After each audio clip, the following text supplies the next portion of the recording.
আসসালামু আলাইকুম। এখন আমরা সিএসএস টেক্সট স্পেসিং সম্পর্কে বিস্তারিতভাবে জানব।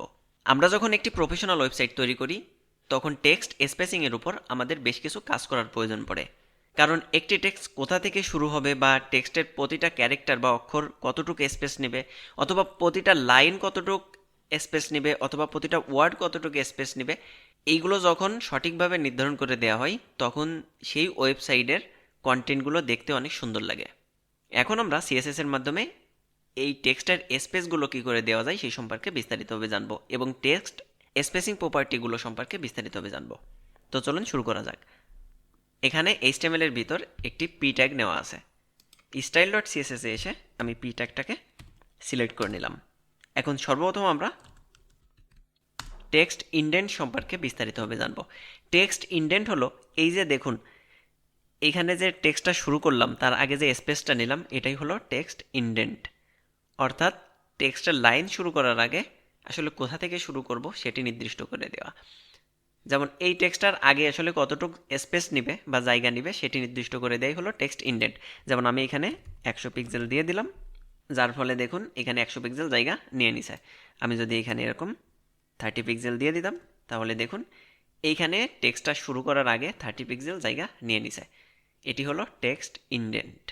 দ্বিতীয় আসি লেটার স্পেসিং। লেটার স্পেসিং নাম শুনে আপনারা বুঝতে পারছেন যে প্রতিটা অক্ষর কতটুক ডিস্টেন্সে থাকবে বা প্রতিটা অক্ষরের ভিতর আসলে কতটুক স্পেস হবে। তো আমরা যদি এখানে 2 পিক্সেল দিয়ে দিই তাহলে দেখুন প্রতিটা স্পেসের ভিতর 2 পিক্সেল করে জায়গা নিছে। আমরা যদি আরও বাড়াতাম সাপোজ 12 পিক্সেল তাহলে দেখুন প্রতিটা ক্যারেক্টারের ভিতর 12 পিক্সেল জায়গা নিছে, অর্থাৎ প্রতিটা লেটারের ভিতর কতটুকু জায়গা নিবে সেটি নির্দিষ্ট করে দেওয়াই হলো লেটার স্পেসিং। যেমন আমি এখানে 2 পিক্সেল রাখলাম, যার ফলে প্রতিটা অক্ষরের ভিতর 2 পিক্সেল করে স্পেস আছে। তারপর আসি লাইন হাইট। আসলে এই যে লাইন দেখুন একটা লাইন একটা লাইন, এই দুটো লাইনের ভিতর আসলে কতটুকু জায়গা নেবে সেটি নির্দিষ্ট করে দেওয়াই হলো লাইন হাইট। আমি যেমন বলে দিলাম যে 40 পিক্সেল, তার মানে কি এই এক একটা দেখেন লাইন 40 পিক্সেল করে জায়গা নিছে, আবার এর পরের লাইনটা আরও 40 পিক্সেল জায়গা নিছে, অর্থাৎ প্রতিটা লাইন আসলে কতটুকু জায়গা নেবে সেটি নির্দিষ্ট করে দেওয়াই হলো লাইন হাইট। যেমন আমি এই মুহূর্তে এটি বলে দিলাম 20 পিক্সেল, যার ফলে এমন হলো। আমরা যদি চাই আরও কমাতে পারি যেমন 10 পিক্সেল, তাহলে দেখুন টেক্সটগুলো অনেক কাছাকাছি আছে। যেমন এখানে যদি আমরা এভাবে -2 দিতাম তাহলে একটা বিষয় দেখুন টেক্সটগুলো কিন্তু একটার উপর আরেকটা উঠে গেছে। যাই হোক, আমরা এখানে এরকম একটা স্পেস রাখলাম। এরপর আসি ওয়ার্ড স্পেসিং।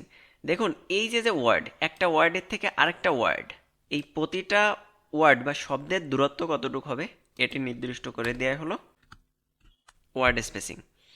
তো আমি এখানে সাপোজ বলে দিলাম 40 পিক্সেল, তাহলে দেখুন প্রতিটা ওয়ার্ড থেকে প্রতিটা ওয়ার্ডের দূরত্ব 40 পিক্সেল হয়ে গেছে। যেমন আমি এই মুহূর্তে এখানে ব্যবহার করতেছি 10 পিক্সেল, তাহলে দেখুন এই যে প্রতিটা ওয়ার্ডের ভিতর আসলে 10 পিক্সেল জায়গা নিয়েছে।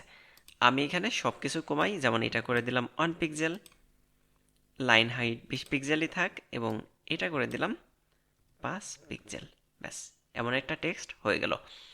এরপর আসি হোয়াইট স্পেস, অর্থাৎ এই যে আমরা যে ফাঁকা জায়গাগুলো নিচ্ছি এই ফাঁকা জায়গাগুলো আসলে কেমন রিয়াকশন করবে সেটি আমরা কিন্তু নির্দিষ্ট করে দিতে পারি। যেমন আমি বলে দিলাম হোয়াইট স্পেস। এই দেখুন এই মুহূর্তে কি হচ্ছে, এই লাইনটা শেষ হয়ে গেলে কখন আসলে লাইনটা ব্রেক করতেছে বা র্যাপিং হচ্ছে সেটি হলো যখন স্পেস পাচ্ছে। আমরা কিন্তু বলে দিতে পারি যে নো র্যাপ। তো দেখুন এখন কিন্তু আর র্যাপিং হবে না, অর্থাৎ এই পুরো টেক্সটটা এক লাইনে থাকবে, কারণ কোনো স্পেস পেলেও সেই স্পেসে র্যাপিং করার ক্ষমতা এখন নাই, কারণ আমরা বলে দিছি হোয়াইট স্পেস নো র্যাপিং।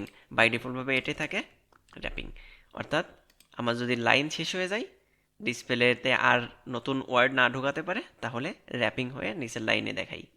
তাহলে এখন আমরা শিখলাম টেক্সট ইন্ডেন্টেশন, অর্থাৎ প্রথমে কতটুকু জায়গা নেবে, লেটার স্পেসিং অর্থাৎ প্রতিটা অক্ষর কতটুকু জায়গা নেবে, লাইন হাইট অর্থাৎ প্রতিটা লাইনের হাইট আসলে কতটুকু হবে, ওয়ার্ড স্পেসিং অর্থাৎ একটা ওয়ার্ড থেকে আরেকটা ওয়ার্ড আসলে কতটুকু জায়গা নেবে, এবং হোয়াইট স্পেস অর্থাৎ প্রতিটা হোয়াইট স্পেস কেমন রিয়াকশন করবে সেই সম্পর্কে এখন আমরা বিস্তারিতভাবে জানলাম। তো আশা করি আপনারা বুঝতে পারছেন। যদি কোনো কোয়েশ্চেন থাকে অবশ্যই কমেন্টস করবেন।